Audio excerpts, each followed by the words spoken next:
There are things out there.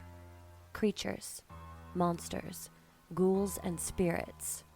Beings that fall outside the realm of visible truth, beyond the confines of our basic reality.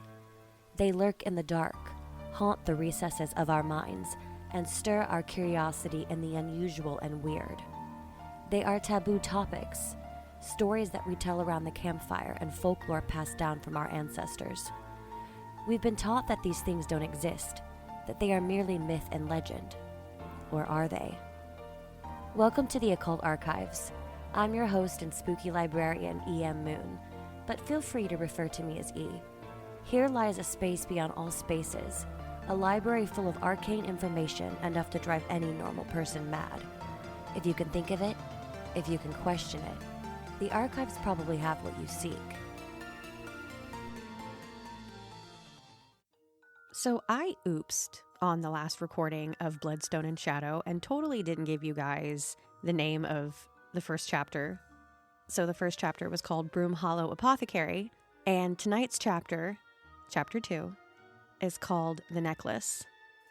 If you missed it before, this is from my, I guess it's a serial book series called the Broomwood Saga, and this is book 1, Blood, Stone, and Shadow. Coffee, coffee, coffee. I muttered to myself as I walked briskly down the sidewalk towards the breakfast bean. I had gotten up fairly early, having barely slept, and made sure to call Sabrina first thing and tell her about what happened. She was understandingly freaked out and concerned for me, but I assured her that I had everything handled and we would hopefully be back up and running soon. She then informed me that her mother had called and was going out of town last minute for some business trip, meaning that Sabrina had to drive out to Jersey and stay at her place to watch all 4 of her little dogs, 2 Pomeranians, a Yorkshire Terrier, and an old, chubby dachshund. This meant that I was most likely going to be cleaning up shop on my own, but there was nothing I could do about it. And besides, my focus was currently on reporting the crime that had occurred at my business. Can I get a chai coffee latte, please? I gave my order to the barista at the Bean. Sure thing. Anything else? She asked, and I shook my head before I gave her a name, and she wrote it down in the cup and passed it off to another employee. I stepped aside to wait patiently, and as I looked around the semi-crowded restaurant, I spotted none other than Kian on the opposite side, sitting at a small table with an open laptop and a steaming cup of coffee in his hand. As if he knew I was looking at him, he lifted his eyes from the screen and spotted me, a smile creeping across his face before he waved me over. Fancy meeting you here. He greeted me, offering me a seat, but I declined. I should be saying that to you. This is my morning coffee place, although I have missed a few mornings this week. I replied, making sure to train my ears for my name being called. My coffee maker went belly up this morning, so I figured I would give this place a try. So far it has strong coffee and Wi-Fi, so it's at least a solid 4.5 stars for me. He chatted, closing his laptop. No Wi-Fi at your place? I made idle talk with my question. It's supposed to get installed Monday. Until then, I'll do my work from here. He smiled at me before taking a sip of his coffee. I found myself interested. Oh? What do you do for work? I'm a private contractor. I do a lot of repair work, construction, building, landscape. I'm really just a glorified handyman, but it pays well and my clients are always happy. He explained, and now his offer to fix the window made more sense. Then I would definitely like for you to fix my window since you obviously know what you're doing. I formally accepted his offer. Good, because I was going to do it either way. He winked at me, just as I heard my name being called by the barista. That's my coffee. I'll call you? I held my hand up to my ear like a phone as I started to back towards the counter. Kian laughed, the most perfect grin on his face that I'd ever seen, sort of mischievous, before he replied. You want my number, or are you just going to guess? Oh, that. You know, I'm glad one of us has a working brain. I scoffed as I walked back to the table and Kian handed me a business card from his wallet. That's my cell. I might be on a job, so you can always text me. He informed me, and I took the card with a sheepish smile and a nod before I told him I would see him later, got my coffee, and left before I said or did anything else that was stupid. The police station was too far for me to walk to, so I had to venture out on the subway to get there. I wasn't a fan of the subway when I was alone. It made me feel trapped, but I had no one to go with me, and I needed to get this done. The trip was fairly uneventful, save for the half-dressed bloke preaching about the end of the world and the screaming match that broke out between a woman and a belligerent older man. I got off at my stop, and when I came street side, I noticed that it looked like rain and kicked myself over not having my umbrella. To keep myself as dry as possible, I hurried across the street to the precinct and stepped inside, greeted by a woman at the front desk. After I told her why I was there, she sent me up to the 6th floor with a visitor badge, and I made my leave to the lift.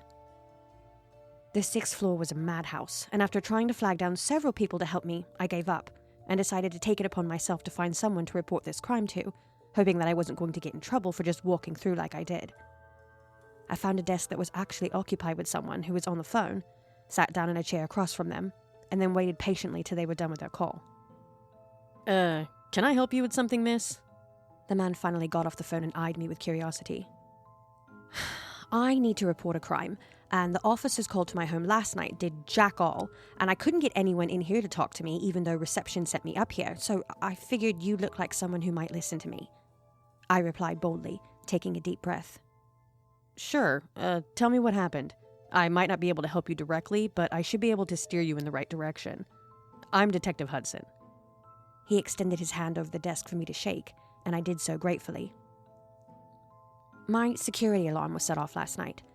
The security company alerted the police for me, but they did nothing but check to see if anyone was still there in the shop, which they weren't.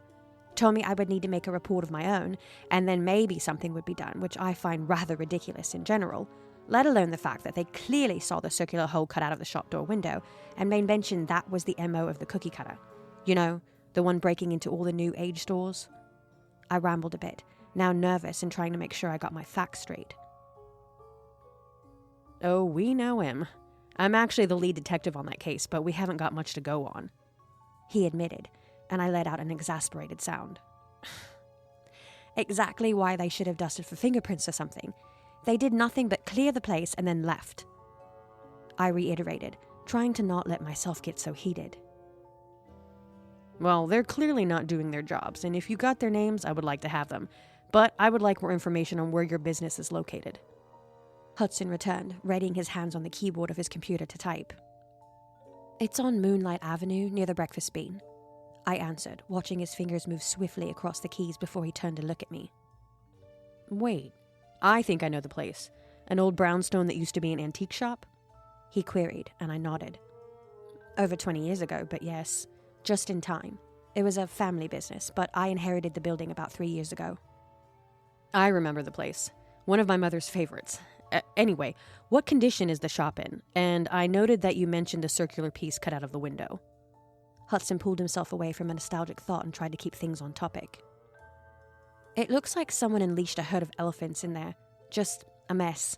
Things tossed all over, but I can't tell if anything was taken. I checked my safe and it hadn't been touched. I replied, knowing that so far there really wasn't any new evidence that could be used.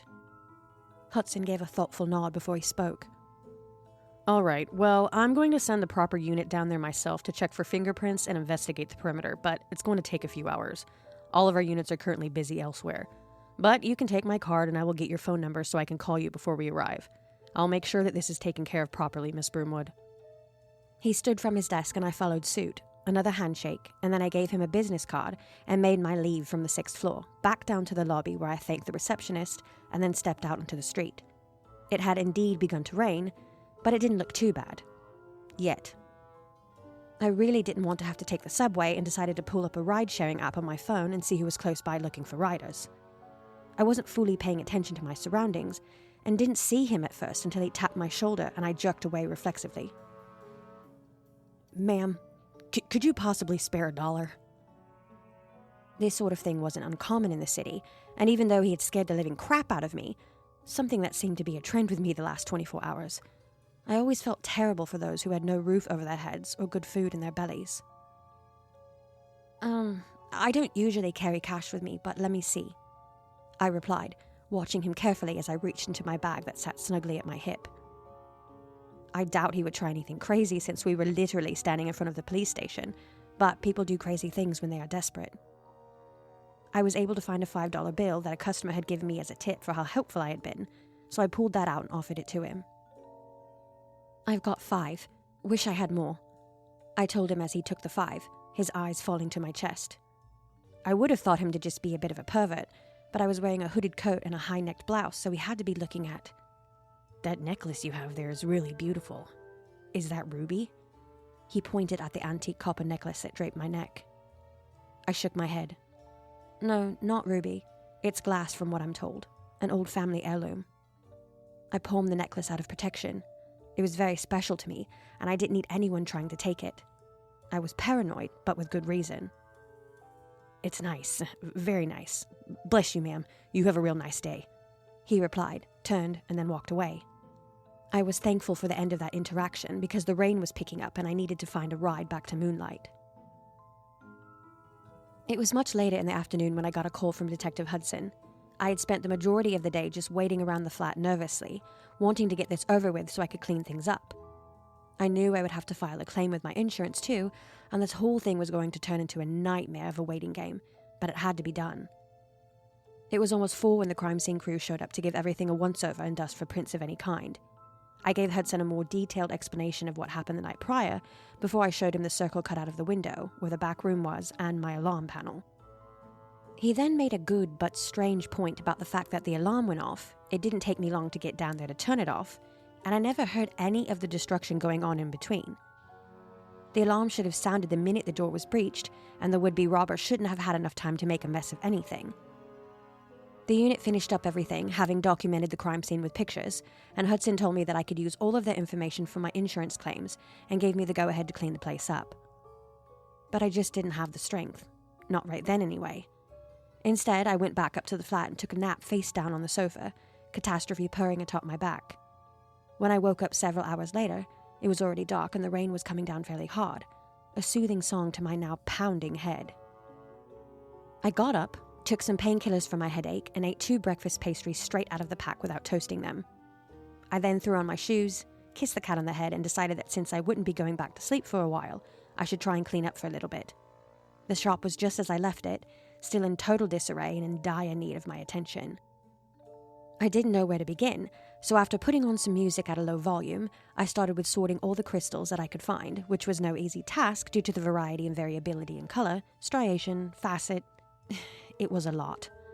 Eventually I gave up on that task and moved on to righting the fallen tables and setting them with their proper product, hoping to clear away a lot of the mess that was cluttering the walkthrough. Jasper, Jasper, Jasper. Onyx, Onyx. Oh, wait, you're obsidian. I spoke to myself as I hung bracelets back up on the display. I turned quickly to grab another set when my necklace caught on the display and somewhere a link on the chain broke and it started to fall from my neck. Luckily, I was able to catch it before it hit the ground and with a huff, stuffed it in my pocket and went back to working. It was starting to get warm in the shop from all the moving around, and despite my better judgment, instead of turning the air on, I opened the front door to the sound of steadily beating rain, even though it seemed to have let up a bit. A cool breeze blew in and I inhaled sharply, savoring its welcome chill as my body came down to a more comfortable temperature. I went back to rearranging the racks and placing things in their approximate place as I hummed along to a song that was playing. It was one of my favorites, one that always sent my mind to good, far-away places. But it had been a distraction. I wasn't expecting what I heard. There was a jingle of bells and the sound caused me to whirl around, just in time to see someone slipping into the shop before they slammed the door closed. I wasn't sure what was going on, who this person was, but they turned around and immediately came at me with bare hands. I was able to dodge their advances with a startled squeal, but I backed into one of the tables I had just been arranging and lost my balance, falling hard on my backside as I let out a groan. I was momentarily incapacitated, and that was all this man needed. He was on me so fast, yanking me up in the air as my feet dangled, and he rushed me across the store, slamming me into the wall adjacent the front door. "Where is it?" he hissed, shaking me. Of course, he had rattled my brain and my skull bad enough that I was in a daze and not able to respond. This seemed to anger him, and he shook me again, this time bringing me to reality long enough for me to get a good look at his face that he stupidly didn't cover. It was the man I had given the $5 to earlier. "What are you talking about?" I choked out, my head lolling as I tried to consciously keep myself from passing out. "The necklace! The fucking necklace!" He practically spit in my face and I turned my head away and winced. I don't know what you're talking about." I lied, knowing exactly what he was asking for and thankful that it had broken on me only shortly before he came crashing in here. Listen here, bitch. I know you have the necklace. I saw it on you earlier. Give it to me. He snarled back, but I wasn't giving in, which was not very smart on my part. You've got the wrong person, I replied, struggling in his grip. This caused him to shove me rather roughly against the exposed brick wall, but I was quick enough with my movements to avoid hitting my head. He released me with one hand and sent a backhanded blow across my face, having me instantly tasting blood. I didn't know what to do. I was panicking. I should have just given him the necklace. No heirloom was worth my life, but there was something deep inside me that just wouldn't allow it. It was mine, not his, and it had been my mother's before that and hers before that. I wasn't going to just hand it over to some psychopath because he demanded it. I won't hesitate to kill you. Give me the necklace and I'll let you live. He hissed at me, his lips peeled back from his teeth in a snarl. If he was smart, he would. I had seen his face, and if he was thinking logically, letting me go wouldn't be a good option for him. I could describe him perfectly to the police. This traumatic event was going to be in the forefront of my mind for a long time. I was trying to think of something to say, something to stall him while I worked out a plan to get to the back door into the stairwell and lock myself inside. But apparently I didn't need to. The front door opened again, hard and fast, and in walked Kian, a baseball bat in his hand. It was all so quick, but he marched right up to the man that had me pinned against the wall and swung the bat right into his back. The guy instantly dropped me to defend himself, spinning around where he stood to grab the bat. Kian struggled with him for a moment before he was able to regain his weapon and swung for the man again. But the guy dodged it, and with such speed, I thought I was seeing things. This gave Kian a window, however, and he rushed to my side, placing me behind him as he brandished the bat, waiting for the other man to attack again. Enough, Jasper. You're getting nowhere. Another voice joined the group, but I couldn't see who it was with Kian's broad frame blocking me. Who the fuck are you? I heard Kian ask and decided to peek around him to see who had joined this unwanted party. That is none of your concern, mongrel. I've come here for something and I believe you are hiding it. The voice spoke and I was finally able to get a good look at them. Or as good as I could with the fact that they were shrouded in a long, dark duster, a deep hood obscuring their features. I'm not hiding anything but this bat in your throat. Don't even think of trying me. Kian spit back as I felt him press his body into mine. Give us the necklace, the voice demanded, and it had me shaking. I expected Kian to argue, but instead he stepped out of the way, exposing me to this new stranger who had a hand held out, waiting for what he thought was his. Give us the necklace, he repeated, flicking his fingers at me, but I wasn't budging. I wiped the blood from my face defiantly before I shoved my hand in my pocket to hold the necklace tight and replied firmly, "No." There was a sound from this stranger and a gasp from Jasper, who I assumed was the man I had run into earlier. No. Give us the necklace or I'll tear your little boyfriend apart. The stranger changed tactics, now beckoning to Kian with his hand. And for whatever reason, Kian stepped forward and right up to him, letting this cloaked man wrap a long arm around his shoulders. Last chance, witch. Give me the necklace and I'll let him go. I knew there was no way Kian and I were going to make it out of this alive by giving in, and there was something deep within talking to me, voices of the past telling me that I had the upper hand and I shouldn't show my cards. I had a royal flush in my pocket and I knew it. I withdrew the necklace from my pocket and held it tight, holding it up for them to see. You mean this one? It felt like the copper was heating up in my hand, vibrating in tune with the anger I was feeling in the moment. It felt like the copper was heating up in my hand, vibrating in tune with the anger I was feeling in the moment. That vibration seemed to translate to the room, and the furniture began to rumble as the glass of the window shook and the sensation intensified. I watched the man in the hood falter, his grip on Kian slacking as I assumed his eyes were focused on me, even though I couldn't see them. As the electric sensation in the air rose, the man pulled his arm away from Kian and covered his ears, Jasper doing the same as he started to sidestep towards the door. Let's go, I heard him command Jasper, and as I blinked the two were gone. The bell above the door was tinkling again, and all the rumbling vibrations, like a small earthquake in the shop, had ceased. What just happened? Kian asked, looking around him wildly for the other two. I should have lied, made something up, but I was so dumbfounded myself that I couldn't come up with a story. I don't know. I have no clue. I whispered, and then crumpled to the floor in shock and exhaustion. Hey, let's get you somewhere safe, okay? Kian was on me with purpose as he scooped me up off the floor and carried me to the door in the back. Thankfully, it was still unlocked.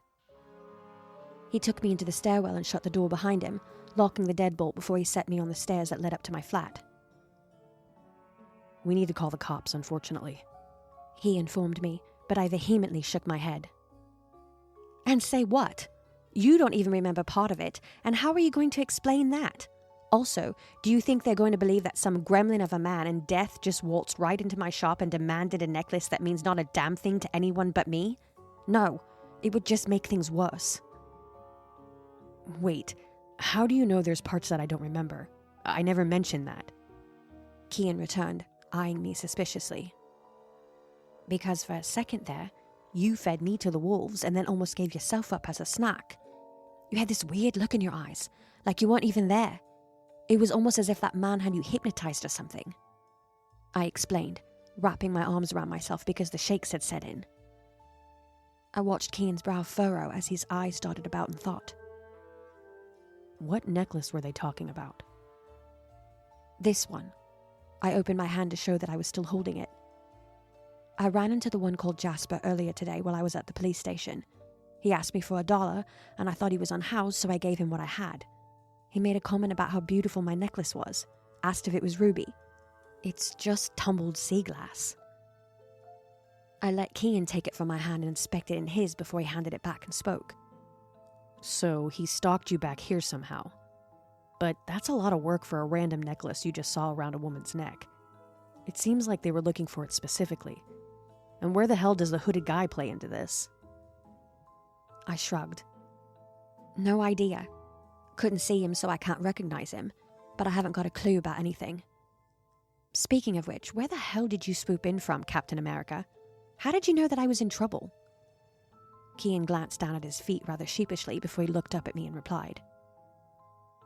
I happened to look out the window in my living room and can see your shop from there. The lights were on, the shades were down, but I saw the shadows of 2 people in here and I thought it weird considering the late hour. I brought the bat just in case, and when I got closer, I could hear old Jasper screaming at you, so I took a chance. Well, thank fuck you did. Man was trying to make a hole in the wall with my head. I chuckled wryly as I reached back to rub where my head had smacked violently into the brick. Do you need me to take you to the hospital? Kian asked so kindly, but again, I declined. Nope. Then we'll have to make a report, and there are just some things not making sense to me about all of this, and I want to think on it. Okay, but you should let me check you for a concussion. He insisted, and I reluctantly let him as he asked. Double vision or ringing in the ears? No double vision, but there is a slight ringing. I had a headache when I got up from my nap earlier, though. I answered. Nausea? Nope. I shook my head, but gently. Head hurts, my shoulders are sore, and everything aches, but that's about it.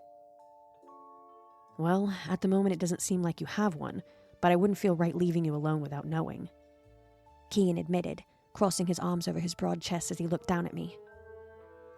I wanted to argue, but I was also curious about what he was implying, and so I asked. Then what do we do? Stay up all night playing cards and drinking beer? He laughed at my sarcastic joke, and then came that smirk before he replied. Or you can come home with me and I can keep an eye on you. Oh, that was not where I thought this was going. I barely knew the man, but he had saved my ass tonight and been nothing but kind since I met him, which was not even 24 hours ago. But there was also a part of me that was afraid to stay here by myself with what had just transpired. Catastrophe would be fine on her own with plenty of places to hide. Me, not so much. I guess it might make me feel better considering. I gave in. That's the real reason I don't think you should be alone, and you have to make sure you lock your door better. He chastised me, and I found myself being snarky back. Yes, sir. I'll try better next time. For whatever reason, my choice of words seemed to have Kean feeling some sort of way, because he drew in a sharp breath and exhaled loudly before he instructed me. Go get whatever you need. I'll wait right here for you. I did as I was told, kind of liking how he was taking control of things. I went up to the flat and fed and watered the cat, grabbed a few extra clothing items, my toothbrush and my phone. I returned shortly with it all neatly tucked into my bag. I set the alarm and the two of us made a speedy exit from the shop while it was still counting down to arm. I figured why not throw in chapter 3 since it's a slightly shorter chapter. All of these chapter lengths are kind of all over the place, depending on how the story goes. Some of these books have 5 chapters, some have 8 chapters, but they're kind of on the shorter side. So I'm going to go ahead and read chapter 3 just because it's only like a little over 2,000 words, and that's just an extra bonus for you guys. So here is chapter 3 of Bloodstone and Shadow, Inheritance. Make yourself at home. I'm still unpacking, so things are kind of a mess. Kean spoke as we opened the door to his flat and he led us inside. No judgment here. I understand how it is, I responded, following him as he led us to the living room. There was a nice plush sofa, an older coffee table, and a big flat-screen television attached to the wall. The space was open concept, very much like my own flat, but smaller, with a narrow kitchen and attached bar, a hall that led to my left where I assumed the bathroom and bedroom was, and an office-type setup near the front windows where you could indeed see my shop. Are you hungry? Need something to drink? Bathroom is at the end of the hall and you're welcome to anything in the fridge, which isn't much. Kean rambled as he walked into the kitchen, setting the bat on the counter before he opened the refrigerator. Some water would be nice, and maybe some aspirin, I replied, sitting down on the sofa with my bag in my lap. And thank you again. You don't know how grateful I am for your help. No need to thank me. I told you, it's good to have community and you're part of mine now. Kean reappeared with a glass of water and 2 small white pills in his hand. I took the drink and quickly downed the pills before taking a few more gulps from the glass and then deflated into the couch. If you want, you can have my room for the night. The couch isn't exactly comfortable for more than a nap, he commented, walking into the hall before he returned with a few blankets and an extra pillow. Oh, I don't want to impose like that. The sofa is just fine, I returned, feeling quite shy in the moment for some reason. But Kean wasn't satisfied with my response. You're my guest, and I want you to be comfortable. I just changed the sheets this morning, and you can have a fresh blanket and pillow. I actually have a guest room, but it's cluttered with stuff, or I'd let you stay in there. Was this man even real? I'd never met anyone this hospitable or nice in my entire life. Granted, I hadn't the greatest track record with people, men in particular, so my opinion of things was a little tainted. Regardless, it felt like the whole day had been a damn dream at that point. So I gave in. Okay, if you insist. I just don't want to inconvenience you. I couldn't help but tack that last bit on, and it got a frown and knitted brow from Kean as he crossed his arms and scowled at me. Just let me be nice to you, Briar. You've had a hard day, I'm sure, and you're not in the comfort of your home, so I would at least like you to feel comfortable here. You need a rest, or I will be forced to drag you to the hospital, whether you like it or not. Are we on the same page now? Yes, sir. I nodded, my lips pursed before I spoke. Sorry, force of habit. I just don't ever want to be in anyone's way. Kean sighed. Trust me, you're not in my way at all. If anything, I'm the one that inserted myself into your situation. But I'm glad you did. I could have been dead right now, because for the life of me, I couldn't hand this necklace over. It was still in my hand. I just didn't want to let it go. Means a lot to you, huh? He asked, coming to sit next to me on the sofa. Yeah, passed down for generations, but the way I came into it wasn't great. I found myself admitting things to this guy that took me forever to feel safe enough to even tell Sabrina. With inheritances, it rarely is, he commented, but there was more to it than that, and I decided to tell him if he was willing to listen. But my mom didn't die. She disappeared. I spoke softly, reliving the trauma of that night all over again. My mother had been given the necklace by my grandmother when she moved from the States over to the UK. Normally it would have gone to my mum on her passing, but something told my grandmother that she needed to have it then too, I quote, "keep you safe from the shadows." My mum wore it every day of my life with her, never without it. She even slept with it on, and I think only removed it to shower. That necklace was her lifeline to my grandmother and her protection, one that expanded to me. The story between my mother and grandmother was complicated, but apparently my mother had fallen for a man who had been in New York on business. However, he lived in the UK. They got serious, he proposed, and my mother accepted, but my grandmother didn't like it. She didn't like that her daughter would be so far away, but my mother believed her to just be the overprotective woman she had always been. My mum moved to England, got married, and had me within a year of their union. And then not even 6 months passed before my father decided that he didn't actually want to be married or have a kid, and that his work was too important to be tied down. So he left. This leaving my mother with the only option she could think of, and that was to raise me on her own and not tell my grandmother about her missteps. My mother was headstrong and stubborn, and she raised me to be the same way. We didn't have a lot of money growing up, even with Mum working a full-time job and trying to take care of me at the same time. When I was old enough, I started working too, but kept my promise to stay in school, although when I graduated, I continued to work instead of going to university at first, much to my mother's dismay. She needed me, and just like she had always done with me, I needed to take care of her too. The two of us ended up finding fairly decent jobs and worked opposite hours with small windows of time in between to spend together while we saved to get a better place. I won't go into the details of my grandmother figuring out our situation fairly quickly after my father left. She was always so intuitive. Even though I didn't meet her till I was much older, I talked with her on the phone quite a bit, and she tried to stay in touch with my mother as best she could.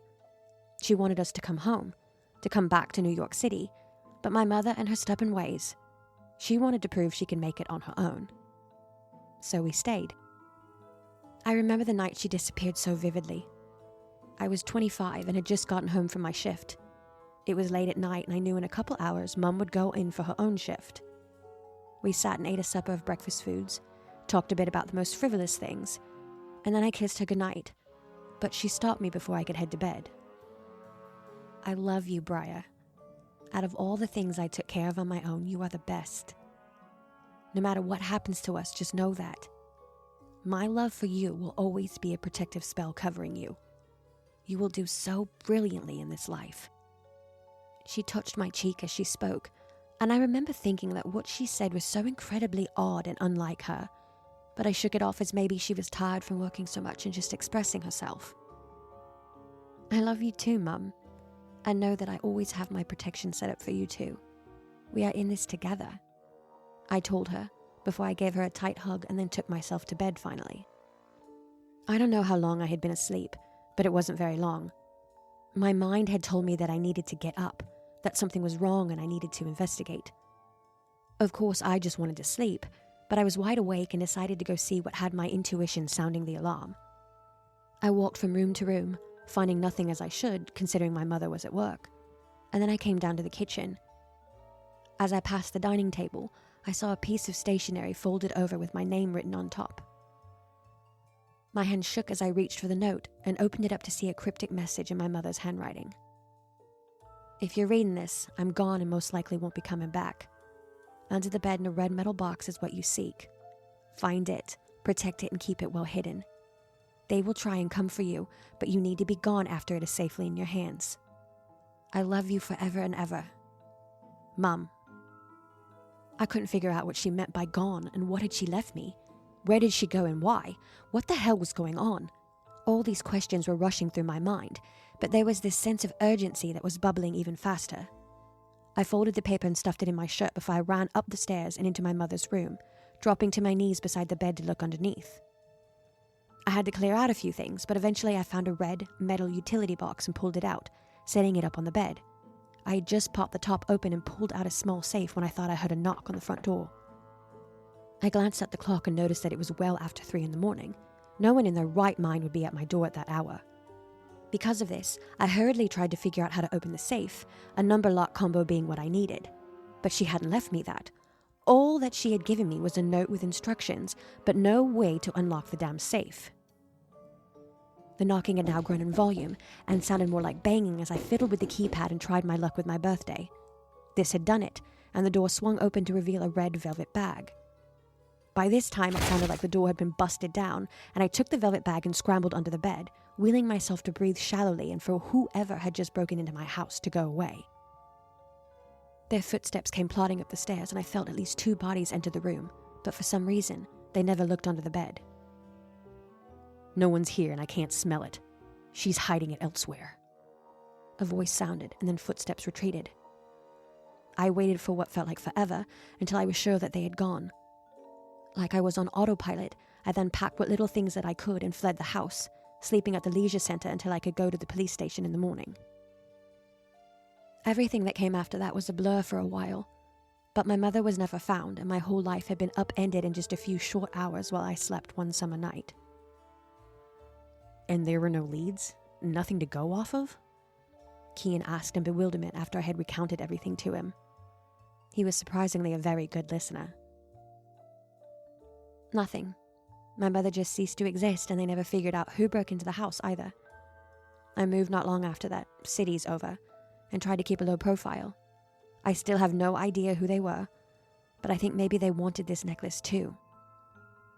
I held it up, studying it in the dim light of the room. It was just a twisted copper necklace with a teardrop of red glass at the end set in more copper. It was beach glass, according to my mother, something that had been found on holiday generations ago and polished into a pendant then attached to a necklace. What was so special about it? You don't think... I mean, those guys from tonight aren't the same ones that broke in then, are they? It sounds pretty far-fetched and a little conspiracy theory-ish, but is that a possibility somehow? Kian asked a question that I hadn't even thought about. I don't know. I don't know what's so damn important about this necklace that it could cause men to attempt murder just to get their hands on it. And how does my mum's disappearance tie into it? Questions I have asked myself a million times but have never gotten an answer. I deflated with a sigh, now suddenly exhausted. Kian got up from the sofa and held his hand out to me. You need to get some sleep, Briar. Thank you for trusting me with your story. It will definitely give me something to think about. I nodded with a half smile as I took his hand and let him lead me to his bedroom. He cleared his blanket and pillows from the bedspread and returned with the fresh blanket and pillow for me. I was surprised when he actually made the bed up and brought me my glass of water from the living room, setting it on the bedside table along with my bag. I'll leave you to it.